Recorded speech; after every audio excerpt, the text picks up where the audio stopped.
নমস্কার বন্ধুরা, রাখি হোমমেডে আপনাদের স্বাগত। আমি আজকে জ্যান্ত ডিমালা ট্যাংরা মাছের রেসিপি নিয়ে চলে এসেছি। আমি আজকে বানাবো সর্ষে আর পোস্ত দিয়ে একদম ইউনিক পদ্ধতিতে ট্যাংরা মাছের ঝাল। কেমনভাবে বানাবো সেই ভিডিওটা আপনারা দেখুন। সর্ষে আর পোস্ত দিয়ে ট্যাংরা মাছের ঝাল করার জন্য আমি এখানে পরিমাণ মতন ট্যাংরা মাছ নিয়ে নিয়েছি। একদম জ্যান্ত ট্যাংরা, ডিমালা ট্যাংরা মাছটাকে ভালো করে কেটে ধুয়ে আমি পরিষ্কার করে নিয়েছি। রান্নার জন্য নিয়ে নিয়েছি পরিমাণ মতন ধনেপাতা, টমেটো, নুন, পোস্ত, সর্ষে, কালো জিরে, হলুদ, কাঁচা লঙ্কা। রান্নাটা আমি সর্ষের তেলে করব। রান্নাটা করার জন্য গ্যাসটা জ্বালিয়ে দিয়ে কড়াইটা বসিয়ে দিয়েছি। কড়াইতে আমি পরিমাণ মতো সর্ষের তেল দিলাম। আমি মাছগুলোকে ভেজে নেব। তেলটা গরম হতে থাক, মাছের গায়ে নুন, হলুদ আর আমি একটু লেবু মাখিয়ে নেব। 1 চামচ দিলাম নুন, 1/2 চামচ দিলাম হলুদ,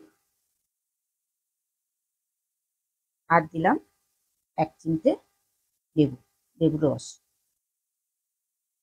মাছের গায়ে যে একটা আষ্টে গন্ধ থাকে, এই লেবুর রসটা দিলে সেই আষ্টে গন্ধটা আর লাগে না। রান্না করলে আষ্টে গন্ধটা লাগবে না।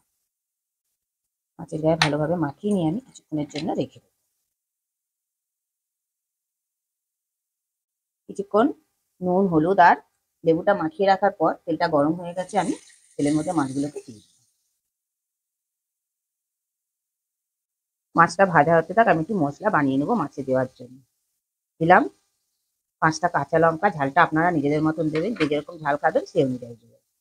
2 চামচ দিলাম পোস্ত, আর 1 চামচ দিলাম সাদা সর্ষে, 1 চামচ দিলাম নুন, আর দিলাম ধনেপাতা ডান্ডিটা, দিলাম অল্প পরিমাণ জল।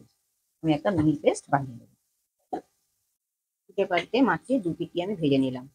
মাছটা ভাজা হয়ে গেছে, তুলে নিলাম।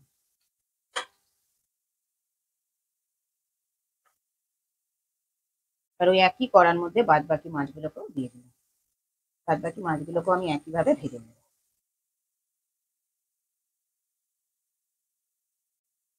মাছগুলো ভাজা হয়ে গেছে, আমি তুলে নিলাম। দেখুন বন্ধুরা, সমস্ত মাছ একইভাবে ভেজে নিলাম। দেখুন বন্ধুরা কতটা ডিম আছে মাছগুলো। আর ওই একই কড়ার মধ্যে ফোড়নে দিলাম 1/2 চামচ কালো জিরে। কালো জিরেটাকে একটুখানি নাড়াচাড়া করে নিলাম। করে নিয়ে যে মশলাটা আমি করে রেখে দিয়েছিলাম, সেই মশলাটা দিয়ে দিলাম। মশলার বাটিটা দিয়ে আমি জল দিয়ে দিলাম। দিলাম 1/2 চামচ হলুদ কালারের জন্য, 1 চামচ নুন, একটা টমেটো কেটে রেখে দিয়েছিলাম, টমেটোটা দিয়ে দিলাম। এবারের জন্য দিলাম 3টে কাঁচা লঙ্কা। সবকিছু একসঙ্গে মিশিয়ে নিলাম। আর দিলাম ভেজে রাখা মাছগুলো।